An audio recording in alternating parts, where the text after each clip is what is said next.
Yeah, that happened to me. Let me back up a sec and tell you how it all started because, believe me, I didn't think my life would turn into a showdown over a stretch of water, a couple stubborn roots, and the memory of my father's hands.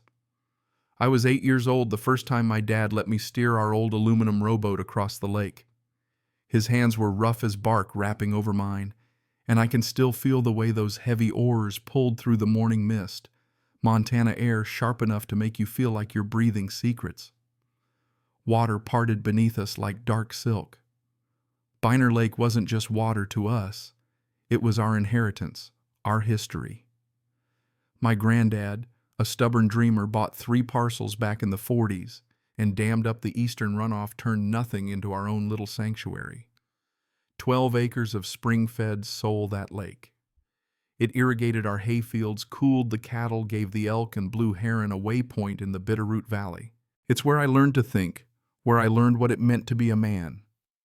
Years later, after 30 years of crunching numbers as a civil engineer floodplain specialist, I came back. I buried my father there, raised my own daughter, Emily.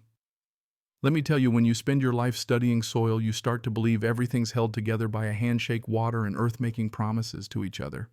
So when suburbia finally started to creep in sprawl, moving like a rash down the valley, I tried to play nice. Joined the new Lakeside Homeowners Association. They promised it was just for keeping the grass mowed, the mailboxes painted, keeping things neighborly. For a little while it was fine, until Colin Masters showed up. Colin wore cufflinks to a community cookout, if that tells you anything. The kind of guy who looked at land and saw dollar signs, not wildflowers. Smile slick as oil eyes, always darting, measuring everything. 3 months in, he was board president. Next thing I know, he is pushing this lakeside renaissance nonsense, turning the wild rim of my lake into 18 luxury villas. Talks about elevating property values, curating a lifestyle. And when I stand up at the first meeting and tell him flat out the hydrology won't support it, the basin's an old flood zone held together by my granddad's rocks, he gives me that plastic smile. Says, "We've consulted environmental engineers, Nathan, but never shows a report, never names a name. Just waves at his glossy mock-ups, Tuscan patios, infinity pools. In Montana, right." I walked home that night with my chest tight. No amount of mountain air could fix it. Emily, home from college, saw it on my face. She laughed. Said they'd picked the wrong guy to mess with since I'd literally written the book on soil compaction. I didn't feel powerful. I felt like the water was already slipping away. A month later, orange stakes started showing up right by my dock, stamped with the HOA seal like a threat. Then the heavy machinery arrived. I woke up to backhoes tearing up the northern access road, foreman shrugs, just managing water levels, board orders. I called the sheriff. "County. No help." "It's a civil matter," the deputy said. "You're a member. They're the association." I watched the lake drop 2 feet in a week. Fish flopping in the shallows, ducks circling with nowhere to land, mud cracking open like some ancient wound. Then a letter came. Certified mail.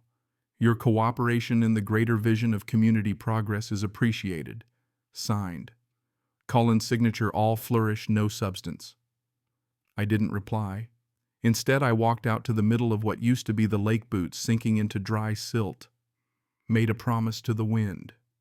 If they wanted to build on a sleeping sinkhole, I'd make sure the earth delivered exactly what they deserved. Spring rolled in. The HOA newsletter, no longer about trash pickup, now all glossy pitches for Mariner's Rest and Eagle Crest. No eagles, just rot. Emily convinced me to go to the vision meeting. So I show up, boots still muddy, in a room packed with realtors sipping Chardonnay. Colin's up front like a televangelist, selling a digital fantasy lake, sparkling blue lawns, perfect, a world that never existed. Talks about stormwater containment, infrastructure efficiency. When someone asks about the shrinking shoreline, he laughs, calls it seasonal adjustment. Then he drops the word that breaks me: tears. Privacy for all tiers of ownership. Like the land my grandfather sweated over is now some caste system managed by a guy who can't tell a willow from a cottonwood. After the meeting, I cornered him.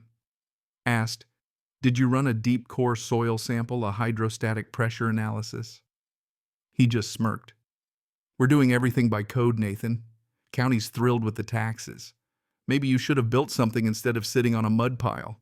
That night, I dug through my dad's maps and old floodplain studies, realizing these people weren't just greedy, they were geologically clueless, pouring millions of dollars of concrete onto a sponge, drying it out. And I knew what happens when a sponge finally gets wet. June. Foundations go in. Heavy cranes rumbling my house, shuddering. Trees I'd planted as a boy starting to lean roots, starving for water. Air stank of oxidizing clay, the smell of things best left buried. The backhoes chewed up the egrets' nesting grounds.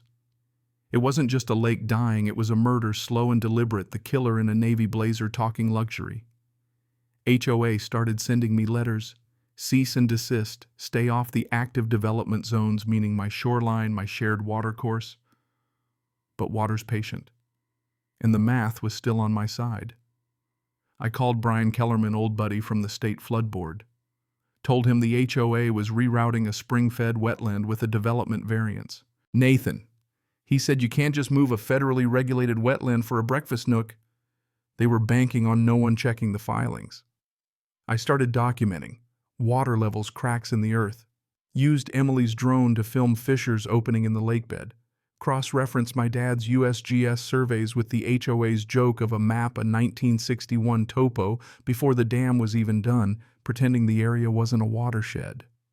A straight-up lie to dodge a $50,000 soil study. Then came Showpiece Plot 2, a gaudy two-story villa Italian tile, supposed to be the jewel. They worked through the night floodlights in desperation. But in late July, Montana weather had other plans. A classic gully washer thunderstorm, 3 inches of rain in 2 hours. I sat on my porch with bourbon, watched the lightning. Didn't see a storm. I saw a hydraulic hammer. At 4 a.m., sirens. Rain hit that cracked clay and didn't soak in, just surged into the voids below. The ground liquefied. Plot 2's back porch, gone. 16-inch sinkhole. Concrete snapped like a cracker house tilted 5 degrees toward the lake. Next morning, I see a cement truck stuck nose down in the basin. The lake looked like it was swallowing the very machines that ruined it. Colin, hair wild, cufflinks gone, came at me screaming, "Did you do this? Did you sabotage the drainage?" I just stood there calm as can be. Didn't make it rain, Colin. And I didn't build a palace on a sponge. The earth had exhaled. That afternoon, the HOA called it an unexpected geological event, but nobody was buying it. I called Naomi Castillo, an environmental litigator who specialized in eating developers for breakfast. Gave her the maps, the drone footage, the sinkhole. "I don't want a settlement," I said. "I want my lake back." HOA fired back with a $12 million defamation lawsuit, classic slap tactic, hoping I'd fold. But here's where the twist hit. Neighbors who used to glare at me for hurting property values started knocking on my door, whispering about their own cracked driveways, doors that wouldn't close. Suddenly, I was confessor to the suburban elite, listening to their fears while the board doubled down on lies. Emergency county hearing, room-packed air thick. Colin flanked by lawyers. I rolled out my dad's 1979 survey signed by the Corps of Engineers, showed the spot where they built their clubhouse was historic Pete. The room went dead quiet. County panelist, a woman with zero patience for campaign contributions, asked Mr. Masters, "Why does your filing state this land's been dry since 1960? Colin stammered. Lawyers sweating. Clerical error, he said. But the word fraud hung in the air like a summer storm about to break. I stood up. Didn't read from notes. Just talked about the egrets, the pressure holding the valley together, the arrogance of thinking you can own what you don't respect. You didn't just build homes, I told them. You built a trap, and the only thing sinking faster than those villas is your credibility. By the time we walked out, the local news had the story. The lakeside renaissance became sinking sands. HOA tried one last desperate move, dissolving the association, scattering the assets, hoping to leave homeowners with condemned houses and no one to sue. They forgot I wasn't just an engineer. I know how to build a dam around their exit plan. Naomi moved fast, got an injunction, froze the accounts. We had them trapped. EPA, Department of Natural Resources, class action from the homeowners Colin had sold on a dream. But the real victory didn't come in court. It came on a Tuesday in October when the first orange condemned signs went up on those Tuscan pillars. I stood on my porch, watched the families who once called me crazy pack up faces hollowed out by what they'd lost. One woman stopped at my gate. "I'm sorry," she whispered. "We thought you were the enemy." I didn't have the heart to tell her the only real enemy was the arrogance of thinking nature is just a backdrop for your dreams.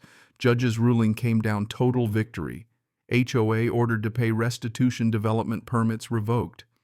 But this was the kicker: they had to fund a full ecological restoration of Biner Lake. Villas to be torn down, foundations ripped out, the land healed.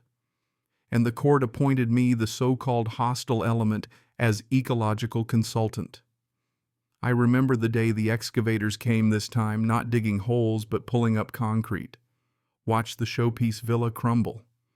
We reconnected the Western Springs. First sound of water trickling in, like the earth finally exhaling after 3 years. Not a flood, but a slow, stubborn return. Frogs were first one lonely croak, then a chorus. Herons circling, settling in the shallows. Emily and I spent weekends planting native willows, our hands as muddy as when I was 8. Colin vanished, ran east before the first villa came down. The Renaissance was over. The land became a protected trust. I made a sign from salvaged cedar.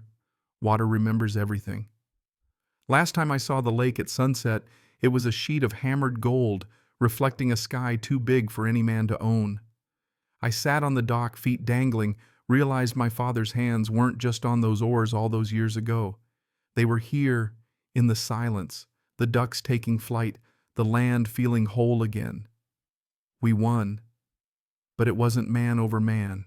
It was truth over lies, sediment over cement. Sediment. And here's the part I keep turning over.